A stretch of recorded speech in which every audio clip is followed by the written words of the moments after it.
और चंद्रबाबू नायडू, नीतीश कुमार, चिराग पासवान और जयंत चौधरी, याद रखो, हम कभी भी तुम्हारी इस चीज को माफ नहीं करेंगे। तुम हमारी शरीयत पर हमला जो करने की इजाजत बीजेपी को दे रहे हो, अगर ये चारों बोल दे कि बिल नहीं लाना चाहिए तो बिल नहीं आएगा, मगर तुम बीजेपी को इजाजत दे रहे हो हमारी मस्जिदों को, वक्फ को खत्म करने का, उनकी तारीफ करके। पूरा देश देख रहा है नीतीश बाबू आपकी तरफ, पूरा देश देख रहा है नायडू जी आपकी तरफ, चिराग जी कहाँ हो, सब कल सबके चेहरे बेनकाब हो जाएंगे। हमारी पार्टी जो करेगी वो लोकसभा में करेगी, मीडिया के माध्यम से नहीं करेगी। देखिए, ये बिल जो है प्रथम दृष्टया भारत के संविधान की मूल आत्मा के खिलाफ, ये देश को बांटने का प्रयास। इंडिया गठबंधन पूरी शक्ति के साथ ऐसे किसी प्रयास को नकार देगा, पूरी शक्ति से विरोध करेगा जो देश के संविधान की मूल भावना के खिलाफ है। यही हमारा निर्णय है और कल हम इसे लोकसभा और परसों राज्यसभा में सब मिलजुल कर करेंगे। कौन क्या कर रहा हम नहीं जानते, पर इंडिया गठबंधन पूरी शक्ति के साथ एक होकर इसका विरोध करेगा, क्योंकि ये संविधान के विरोध में है। आज एक वर्ग के साथ, कल माइनॉरिटी के दूसरे वर्ग के साथ सिख भी होंगे, जैन भी होंगे, बौद्ध भी होंगे, तो ये सिलसिला तो अब चल गया। भारतीय जनता पार्टी संविधान नहीं मानती, ये साफ हो गया। पूरा देश देख रहा है नीतीश बाबू आपकी तरफ, पूरा देश देख रहा है नायडू जी आपकी तरफ, चिराग जी कहाँ हो, सब कल सबके चेहरे बेनकाब हो जाएंगे। क्योंकि जो वक्फ विधेयक है वो हमारे संविधान पर एक सीधा आक्रमण है, सीधा आक्रमण है, हमारे संविधान के बुनियादी संरचना के खिलाफ है, पर वो बुलडोज किया जा रहा है। जो बिल्कुल विरोध करेंगे, सारी विपक्ष की पार्टियां विरोध करेंगे, सिर्फ कांग्रेस पार्टी नहीं, समाजवादी, टीएमसी, आम आदमी पार्टी, वामपंथी, सभी लोग उसका विरोध करते हैं।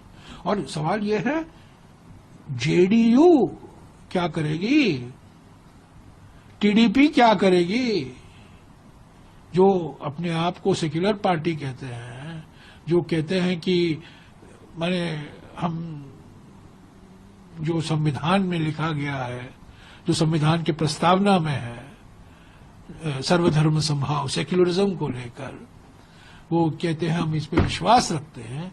वक्फ बिल पर टीडीपी का क्या स्टैंड है, जेडीयू का क्या स्टैंड है? हम तो इसका विरोध करेंगे बिल्कुल, क्योंकि ये हमारे संविधान पर आक्रमण है। और जिस तरीके से जेपीसी चलाया गया, अंत में जो 44 अमेंडमेंट से 44 संशोधन थे वक्फ एक्ट 2013 में, और पहली बार ये हुआ कि समिति में क्लॉज बाय क्लॉज चर्चा नहीं हो पाई। जब कमिटी में एक बिल रेफर किया जाता है, एक विधेयक जाता है, हर एक संशोधन पर चर्चा होती है। मैं भी कई जेपीसीओ का सदस्य रह चुका हूं, उसकी अध्यक्षता का भी मैंने किया है, पर हर एक क्लॉज पर हम चर्चा करते हैं और एक आम सहमति बनती है। अगर आम सहमति नहीं बनती है तो डिसेंट नोट देते हैं, पर हमेशा प्रयास रहता है कि आम एक सहमति बने, सर्वसम्मति बने। अगर सर्वसम्मति नहीं बनती है तो आम सहमति बने। पर इस बार तो 450 पेज, 450 पन्ने का रिपोर्ट 2 दिन में सांसदों को कहा गया आप पढ़ो, 1.5 दिन में। और जो क्लॉज बाय क्लॉज है, जो 44 संशोधन थे, उस पर बिल्कुल चर्चा नहीं हुई। तो ये तो पार्लियामेंट्री प्रथा के खिलाफ है, पार्लियामेंट्री रीति रिवाजों के खिलाफ है, पार्लियामेंट्री प्रोसीजर के खिलाफ है, पर हमारे संविधान पर भी एक आक्रमण है। हमारी मांग थी कि अब जेपीसी में भेजो, जेपीसी में इस पर सही ढंग से चर्चा नहीं हुई। जैसा कि मैंने कहा, वहां भी बुलडोजर चलाया गया। अगर लाएंगे हम तो इसका पूरा विरोध करेंगे, लोकतांत्रिक तरीके से हम इसका विरोध करेंगे। हमने वक्तव्य भी जारी किया है, हमने 5 जो कारण है हम इसके खिलाफ हैं उसको भी हमने जनता के सामने रखा है। पर सबसे बड़ी बात है कि ये हमारे संविधान के खिलाफ है, संविधान पर खिलाफ है और हमारे संसदीय प्रणाली का भी ये उल्लंघन करता है। सेकुलरिज्म की सेकुलरिज्म उनके लिए नारा है। वो वोट के लिए राजनीति करते हैं। न उनको देश से मतलब है, न मुसलमानों से मतलब है। उनको अपने वोट की चिंता रहती है। नीतीश कुमार जी काम करते हैं, इसलिए उनके कांग्रेस पार्टी के, और हमने जयराम रमेश जी का भी बयान देखा है, जयराम रमेश जी के सर्टिफिकेट की जरूरत नीतीश कुमार जी को न है और न जेडीयू को। तो आपकी पार्टी का क्या स्टैंड है? आपकी पार्टी हमारी पार्टी जो करेगी वो लोकसभा में करेगी, मीडिया के माध्यम से नहीं करेगी। देखिए, ये जो गवर्नमेंट एनडीए की गवर्नमेंट जिसको चंद्रबाबू नायडू, नीतीश कुमार, चिराग पासवान और जयंत चौधरी सपोर्ट कर रहे हैं, ये वक्फ बिल अनकॉन्स्टिट्यूशनल है। ये वक्फ बिल आर्टिकल 14, आर्टिकल 25, 26, 29 का ग्रेव वायलेशन है। ये वक्फ बिल नहीं है, बल्कि ये वक्फ बर्बाद बिल है ये। और अगर चंद्रबाबू नायडू, नीतीश कुमार, चिराग पासवान, जयंत चौधरी इसकी तायीद करेंगे तो वो अपने पॉलिटिकल रीजंस की वजह से या जो भी उनके हैं नैरो रीजन पे तायीद कर रहे हैं नरेंद्र मोदी सरकार की, ये बात साबित हो जाएगी कि वो मुसलमानों की मस्जिदों को, दरगाहों को, खानखाहों को, इवैक्यू वक्फ प्रॉपर्टीज को और लिमिटेशन एक्ट अप्लाई करेंगे तो एनक्रोचर्स को रिवॉर्ड करेगी। तो वो उसकी ये सपोर्ट कर रहे हैं। उनको ये देखना चाहिए कि ये सपोर्ट तो कर रहे हैं, मगर क्या आप 5 साल के बाद जब जाएंगे जनता के पास, क्या जवाब देंगे उनको? अब तो बिहार का चुनाव भी है। तो ये अनकॉन्स्टिट्यूशनल। एक बात समझिए, वक्फ बाय यूजर सरकार निकाल रही है। हिंदू धर्म में mud by user, temple by user allowed है, तो यहां पर क्यों अलाउ नहीं कर रहे आप? हिंदू एंडोमेंट बोर्ड में कोई नॉन हिंदू मेंबर नहीं बन सकता, तो यहां पर आप नॉन मुस्लिम को क्यों बना रहे हैं? तीसरी बात यह है कि एंडोमेंट का जो ट्राइब्यूनल है उसका डिसीजन के खिलाफ आप रिव्यू डालते हैं, यहां पर आप कह रहे हैं कि उसको अपील करेंगे। हिंदू एंडोमेंट बोर्ड में कमिश्नर, कोई भी हिंदू एंडोमेंट कमिश्नर कोई प्रॉपर्टी को डिक्लेयर कर सकता है एज अ हिंदू धर्म की प्रॉपर्टी। कलेक्टर का कोई रोल नहीं हिंदू एंडोमेंट बोर्ड में, क्यों कलेक्टर को लेकर आ रहे हैं आप? तो ये सब जो चीजें कर रहे हैं ना, एक ही मकसद है, मुसलमानों से नफरत और इस देश में हिंदुत्व की आइडियोलॉजी के तहत ये एक प्रोजेक्ट है जिससे मुसलमानों को उनके रिलीजन से दूर करना, रिलीजियस प्रॉपर्टीज को छीन लेना। हमारा डिमांड एक ही है कि जो चीजें हिंदू धर्म के लिए, एंडोमेंट बोर्ड के लिए सही है, यहां पर गलत कैसे हो रही है? वो जो सिख गुरुद्वारा प्रबंधक कमेटी में कोई नॉन सिख मेंबर नहीं बन सकता, तो यहां पर कैसा कोई नॉन मुस्लिम बनेगा? ये बात आपको समझने की जरूरत है। आर्टिकल 25, 26, 29, 14 का ग्रेव वायलेशन है।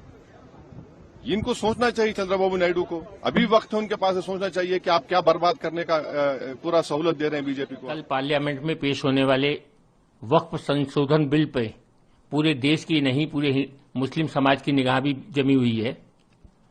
लगभग 9 लाख एकड़ वक्फ बोर्ड की जमीन, जिसपे बहुत से लोगों ने इलीगल कब्जा भी बना रखा है, अगर संशोधन बिल द्वारा ये जमीनों पे कब्जा वापस लेके मुसलमानों के हित में अगर संशोधन बिल आता है तो निसंदेह हमारी पार्टी उसका समर्थन भी करेगी। ये भी मैं बता दूं कि माननीय चंद्रबाबू नायडू साहब ने हर समय संशोधन बिल के ऊपर अपनी राय भी रखी है और उन राय पे विचार विमर्श करके संभवतः उसको लागू भी किया जाएगा। चंद्रबाबू नायडू साहब ने ऑलरेडी ये कहा है कि हम मुसलमानों की हर हित की रक्षा करेंगे। नीतीश कुमार पिछले 19 साल से बिहार में काम कर रहे हैं।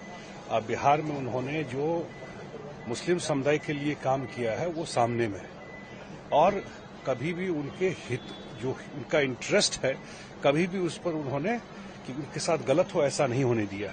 और अभी भी जो कुछ आ रहा है उसमें हमारे पार्टी और नीतीश कुमार जी से बहुत लोग मिले थे, उन्होंने अपना सुझाव भी दिया था, और जो जेपीसी में हमारे मेंबर थे इस बात को उन्होंने रखा भी, और मुझे लगता है सरकार उसको इनकॉर्पोरेट भी करेगी। वक्फ बिल कोई पहली बार नहीं आ रहा है, पहले भी ये बिल आ चुका है 2013 में, उसमें अमेंडमेंट हो चुका है, और उसमें ये जरूर हम लोग की तरफ से है कि भाई रिट्रोस्पेक्टिव नहीं हो, अगर पास्ट में कोई बात है तो उसको उस पर कोई आंच नहीं आए।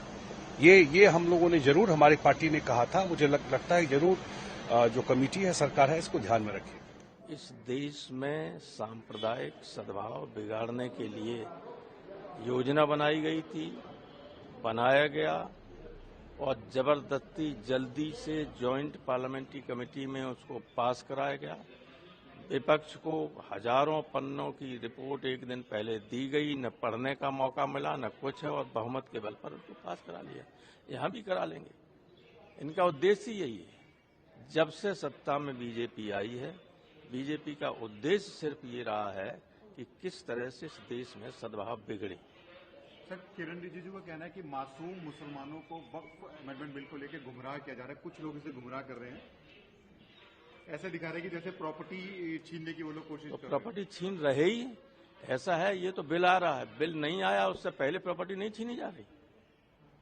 लोग प्रॉपर्टी छोड़िए, लोगों को जान से मारा जा रहा है, लोगों की हत्याएं की जा रही हैं, लोगों को पुलिस संरक्षण में मारा जा रहा है। तो प्रॉपर्टी छीनने का अगर उन्हें संदेह है, डर है, तो सही है। देखिए, ये असंवैधानिक बिल है और लगातार हम लोग जो है संविधान को मानने वाले लोग हैं। भाजपा के लोग चाहते हैं नागपुर का कानून को थोपना, वो हर किस हम लोगों को बर्दाश्त है। हम लोग गंगा जमुनी तहजीब को मानने वाले लोग हैं। जो डाइवर्सिटी है हमारे मुल्क की, देश की, वही खूबसूरती है। शुरू से ही हम लोगों ने पार्लियामेंट दोनों सदनों में, चाहे राज्यसभा हो या लोकसभा हो, इसका हम लोगों ने विरोध किया था। चाहे बिहार में विधानसभा हो, विधान परिषद हो, उसका विरोध किया था इस बिल का। और आने वाले समय में भी हम लोग विरोध करेंगे। ये हम लोगों को हर किस इस तरह का बिल जो है कभी भी मंजूर नहीं होगा। और आप तो जान रहे हैं लालू जी की खराब स्वास्थ्य अवस्था में भी प्रोटेस्ट में जो है शामिल हुए थे। तो हम लोग इस बिल को लेकर के एकदम क्लियर हैं कि किसी भी कीमत पे हम लोग इसको बर्दाश्त नहीं करेंगे।